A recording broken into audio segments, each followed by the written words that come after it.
Say goodbye. Major bank with 2,600 locations to close 29 branches this month. See if your state is affected. And now, here is Kevin. So this one was sent to me. It was sent in by Angela. So I just want to say a big thank you to Angela for sending this article and asking for me to read it and react to the news.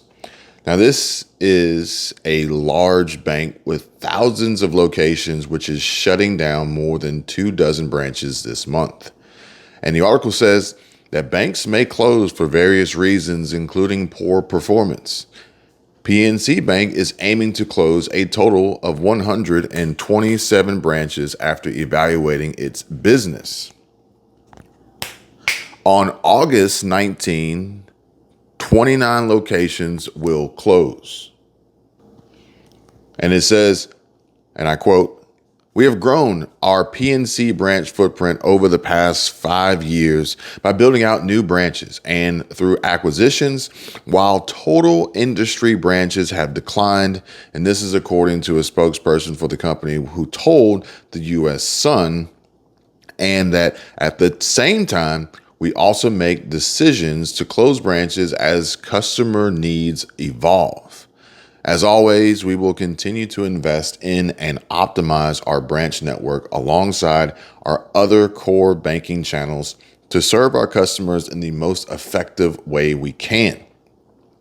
Most of them are located in major grocery stores, including Giant Food and Stop and Shop.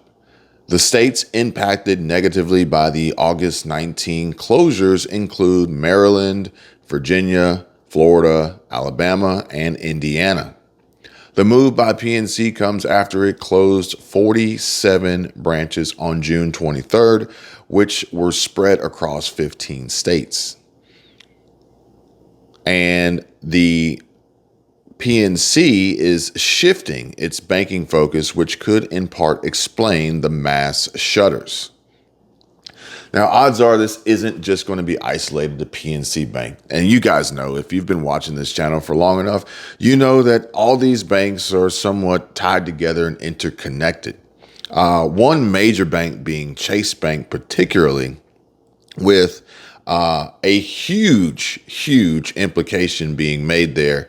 Actually, my brother shared this with me yesterday, and he told me, he says, we were having this conversation about the banks, potential bank collapse and different things that could possibly be happening.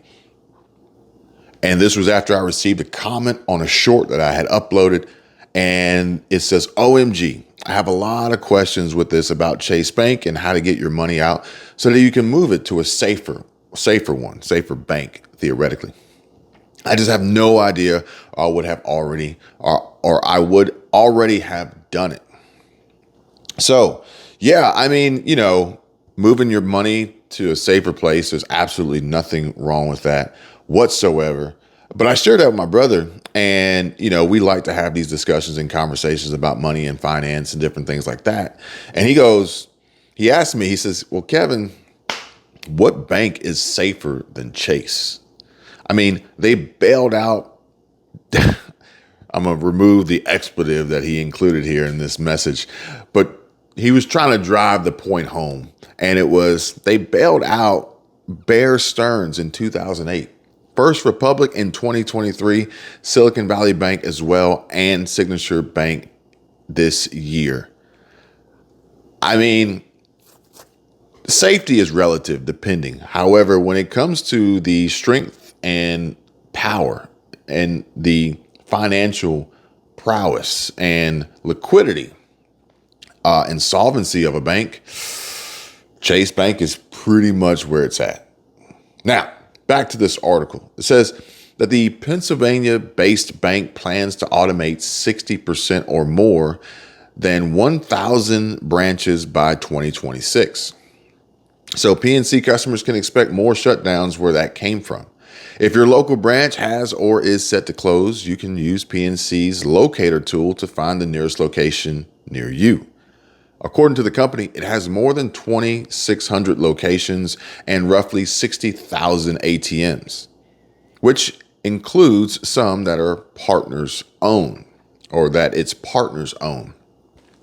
Therefore, it wouldn't be a PNC branded ATM, but odds are you could use it as a PNC customer and not experience additional fees.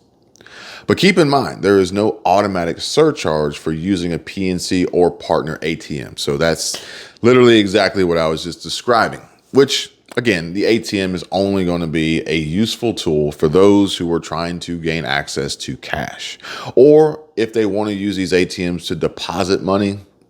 But we can get onto that in another video when we discuss how we are moving towards a much more digital age. The moving away from the common use of physical money, dollars, dollar bills, coins, even actual credit cards, where I saw somebody actually had their credit card chip implanted into their hand, so that he was at the gas station and he tapped to pay with his palm and it paid. And the gas station attendant was like, "How did you do that?" Now that is a little bit extreme, but it's ultimately the direction that we're going. I think even Whole Foods now allows you to pay with your palm, and that's without any implant. But we're moving towards the age of Apple Pay, Google Pay, Tap to Pay, NFC, near field communications, and CBDC, central bank digital currencies, ISO 20021, all these different things that are they're going to remove paper. We're going to be without paper, basically. Gold, silver, hard assets, precious metals will still exist, but for daily transactions, day-to-day transactions, purchases, paying bills, this, that, and the other, even paying friends or repaying friends through Venmo, Cash App, Zelle, that's pretty much how it's going to be. Maybe you can pay them with Bitcoin or XRP, but we'll see how that pans out, if that actually becomes like a common medium of exchange. But the Sun says goodbye brick and mortar. But PNC is far from the only one with physical locations that are shutting down. With the rise of online activity, Americans have found less of a need to appear in person. One example of this is the once mighty Kmart, which will close its last New Jersey location in the fall. At one point, the retailer had more than 2,000 locations. Now it only has a handful of stores left operating in the U.S. Also, pharmacy chains have been affected, as CVS plans to shutter at least 300 stores per year through 2026. Plus, CVS's rival Walgreens closed multiple stores in May. This includes one in Syracuse, New York, and another in Dundalk, Maryland. But home goods chain Bed Bath & Beyond, which filed for Chapter 11 protection, might be the biggest example this year. All 360 locations, as well as 120 buybuy BABY stores, closed in late June. Still, Bed Bath & Beyond will continue to exist as a brand, which is interesting because my wife asked me yesterday, and she says, well, I think it was the Bed Bath & Beyond near us. She's like, when is this store ever really going to close? Well, come to find out, they may not exactly, because Bed Bath & Beyond will continue to exist as a brand thanks to a $21.5 million purchase made by Overstock. So we'll talk about that in another video, but Bed Bath & Beyond will carry on, just a little different without the brick and mortar. Another major retailer that has gone bankrupt this year is a discount chain, Tuesday Morning. On the flip side, Blockbuster has dropped a huge hint that it could be making a comeback. And another bankrupt retailer, David's Bridal, has found a buyer to save all locations from closing. But this is business. This is how we operate. This is evolution happening. We once, at one point in time, let me go back a little further. This is a little history lesson. Obviously, I didn't experience it, but I can tell you that there was a point in time where AM radio was what entertained people. Besides storytelling on their own, AM radio is what brought entertainment and news and information and updates. And then we moved on to FM radio. We moved on to television. At the time, very few channels, black and white grayscale. And now we have advanced to instantaneous technology and infotainment and social media directly in your face. We used to have drive-in movie theaters, and then we evolved to regular movie theaters, cinemas. Then we evolved to at-home movies with VHS. Who was super excited to have a 4-head VCR with, automatic rewind or whatever. So, and you would have the ability to watch your good videos, and I think it was SP or LP. I think one of those speeds was the better recording, and that moved on to DVDs, Blu-ray. Then we moved on to streaming. Now we pretty much are about to do away with movie theaters altogether, and this is after the theater, which I think the theater will actually still have a place, and it may actually re-evolve, which is exactly what we're seeing here with business. But now we're to the point of which you can pretty much stream anything you want instantaneously, and a lot of these movies don't even make it to the theater, and if they do, they're only there for a week or two before they're available on Amazon Prime or Netflix or Hulu or Disney Plus or HBO Max or whatever it may be, Peacock. And that is evolution. Ultimately, technology progressing and pushing us forward at a very, very rapid pace. Whereas nostalgia then re-enters the chat. For instance, I'm seeing more vinyl and record players making a comeback, and theater, more importantly, because this is similar to Blockbuster making a return and David's Bridal being saved. We will see fluctuations and changes in business, some ups, some downs, some good, some bad, some closing, some opening, some returning. And this is basically how our markets work. This is why we see trends in fashion and people wearing vintage clothing today, which is then driving the production of new designs based on old designs. And that's it. People's tastes change and their interests change and the vibe changes and the mood changes. And we just have to go along with that change.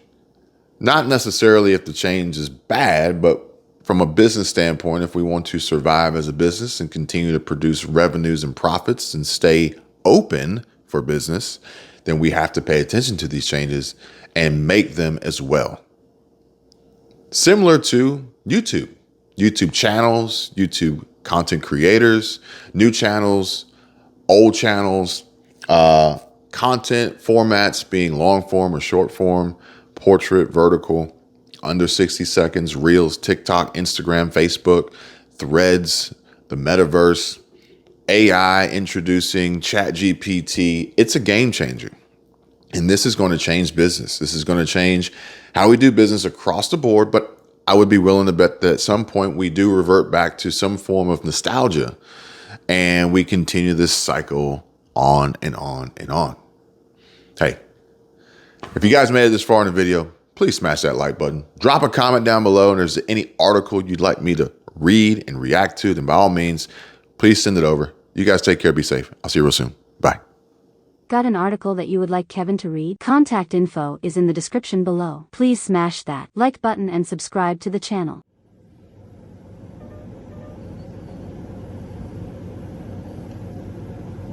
Doesn't work? Oh, there we go. How do you do it? Magic. Huh? Magic. Ah, magic.